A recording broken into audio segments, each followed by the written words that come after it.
Hey guys, happy Friday everyone. Welcome to another episode of Day in the Life of Vintage Classic Specialists. So, let's get started here. Let's start with this bad boy here, this beautiful 63 Deluxe mouse gray bus officially got its motor installed today. So, long time coming here. Our engine builder, Brian Roth, was a bit backed up, so took him a while to get us the long block, but when we did, we pretty much got on it and got her together. So we had done the cam break-in previously. That was Wednesday, and so yeah, Jacob and I got this thing fired up after we had a little.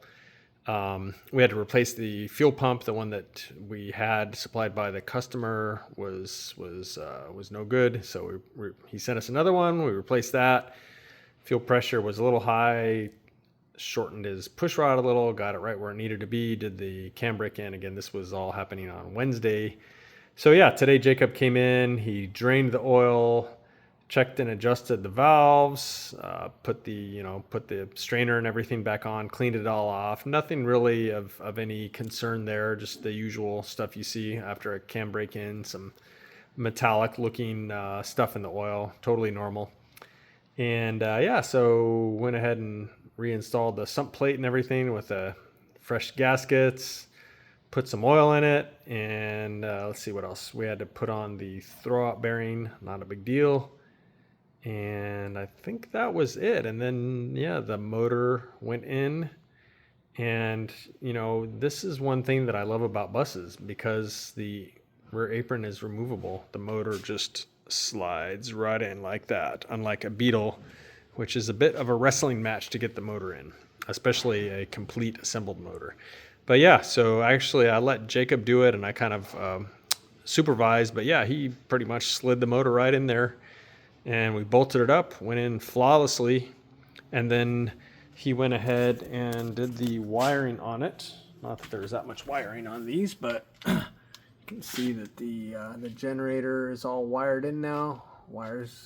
Had to trim the wires a little bit to get them to route nicely, and then likewise coils routed in, and then he made the wire that goes from the coil to the choke element over there.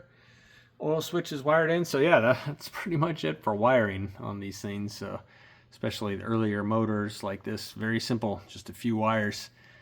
But yeah, it's ready to go in. We pretty much, it's in and it's pretty much ready to go. We got to hook up the fuel line still. We got to hook up the heater controls, and then needless to say, the rear apron will go in with its seal. So I mentioned this before. When we put in the seal in on a bus, we do it correctly, which is where the seal is all left in one piece, goes all the way around. So most people, what they do is they'll slide it in on the sides and then cut it here on both sides, and then they'll have a separate piece in the apron that runs around here.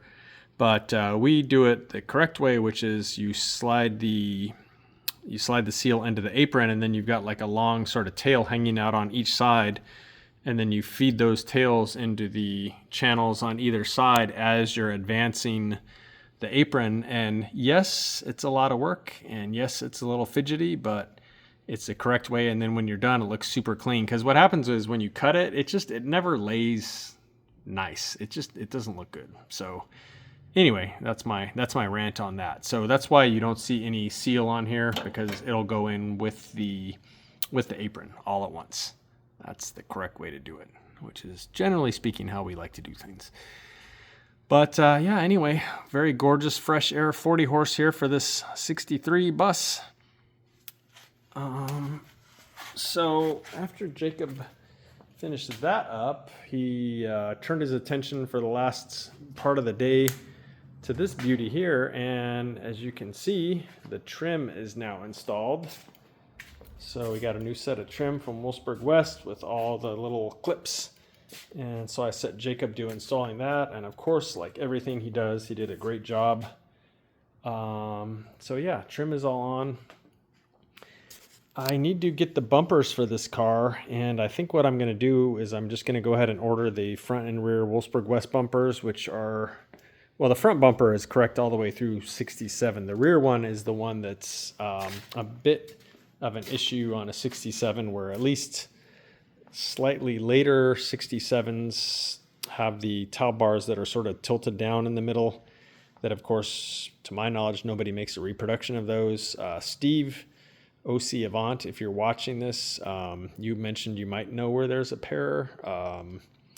So if you don't mind, if you can get a hold of me and let me know about those, then we'll get them re-chrome. But I think in the meantime, I'm going to go ahead and get the Wolfsburg West bumpers, and then I'm hoping that I can just swap out the those two 67 only towel bars when we get those, and I'm sure whatever we find we'll have to re-chrome. But in the meantime, yeah, I think if I just really can't find those, then I'll probably go ahead and have this guy take his car when we finish it with the incorrect rear towel bars on it. And then I'll just tell him, hey, we're going to keep looking for a set. When we find him, we'll get him chromed. He can bring the car in, and we'll swap him out. I think I've mentioned this a few times, though. This is a very early production 67, which actually did not have the angled towel bars. But I don't want to subject the owner of this car to all the know-it-alls who will claim it has the wrong bumpers on it. So technically, putting the angled ones on will be the wrong bumpers for this particular car. But again, I don't want to subject the owner to all the know-it-all 67 guys who are going to claim he's got the wrong bumpers, even though they don't know. Anyway, so yeah, that happened. This one, as you can see, pretty much got the front disc brakes and spindles, brake lines. The front here is pretty much done. Also went ahead and installed the new massive master cylinder from Air-Cooled Vintage Works at the reservoir on it. So this is all plumbed in. We're actually thinking about bleeding the brakes on this because it does have rear disc brakes, which typically don't have leaks. However, there are still hoses involved.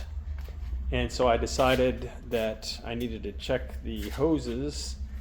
And it's a good thing because the longer ones looked okay, but not great. You can tell they're a little old, but there is a, let's see if I can find it here. Where is that? Let me go around the other side here. Sorry about that. On this particular disc brake kit, it comes with like a short little adapter hose that goes from the caliper to the steel hardline. And, well, I'll let it speak for itself. So needless to say, I don't trust that at all. It looks terrible and looks like it's a failure waiting to happen. So I decided to replace the rear soft line, which goes from essentially from the frame horn over to the axle. And then instead of putting the short little adapter one, I'm going to get a longer hard line and route it from the axle. So basically like right here where this little clip thing is, run that over all the way directly into the caliper instead of having this dumb, and potentially another failure point little short hose here. So be a hard line from the soft line that allows the axle to flex all the way back and plumbed nicely into the rear caliper. So hopefully I can gather those things up Monday, Tuesday maybe, get the back brakes on here sorted out, and then bleed them. However, actually, before I get ahead of myself, I noticed that the rear axle seal, at least on this side and maybe the other side, are leaking. And so while I'm in here and the brakes are already disconnected, I want to go ahead and replace the axle seals because at least this side is leaking pretty bad. And as you know, oil and brakes don't really mix all that well as far as, say being able to stop. The other thing that's odd here, which I don't totally understand, is the way this caliper is it's almost, the caliper bracket here is almost touching the rotor, which I don't totally understand because he does have a spacer in here. So there's a spacer or spacers that you can put in here, which, kind of center this thing on the rotor, but he's got one spacer in there, which usually is enough, or sometimes you might have two but this would still not be anywhere near centered, even if there were two in there. I don't know if you can see how huge a gap there is on this side and essentially no gap on this side. So I don't know if something is going on with the way this assembly is here as far as the rotor on here, that it's pushing the rotor out this way a little bit more than it would normally be.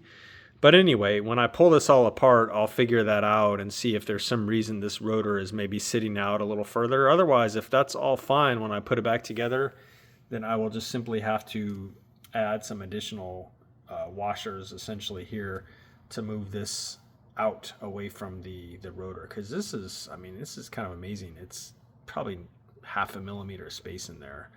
And it doesn't seem like it was rubbing, but it makes me super nervous and it's not correct. So we need to fix that.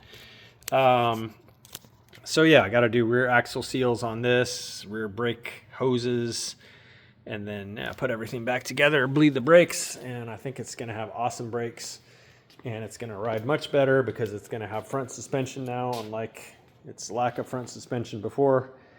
So yeah, pretty good day for this car. Its neighbor here, also green and very custom. We played around with the seats a little today, or the seat, he brought in one, and there it is. I mean, it's like literally sitting on wood and so on now, but we kind of did our best to mock it up and put it in position. And I think they're going to fit. And the adapters that I'm going to have to make are going to be relatively simple, actually. So pretty stoked about that.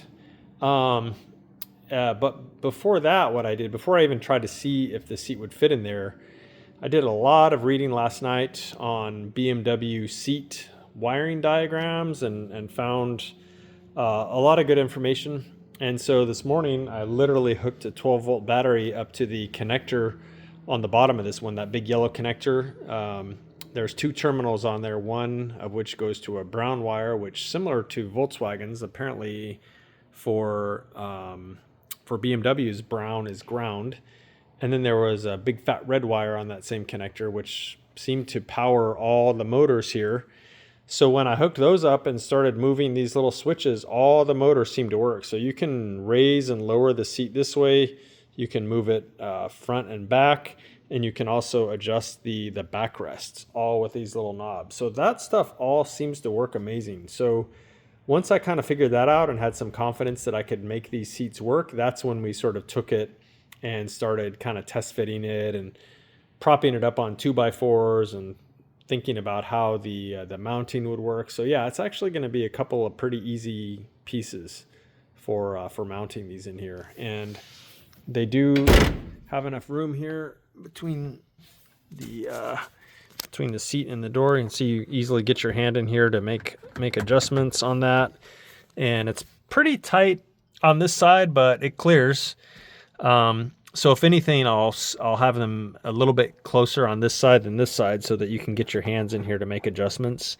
And this side pretty much needs to just like not be rubbing if you're moving the seat back and forth. So yeah, super stoked actually that these are going to fit without too much trouble and actually work and be bitchin'. I think I mentioned we're going to delete the headrest on them, and then we're going to reupholster them pretty much in those two colors. So lighter in the centers and then the darker on the outers. And I already talked to my upholstery guy. He said no problem. So yeah, very exciting.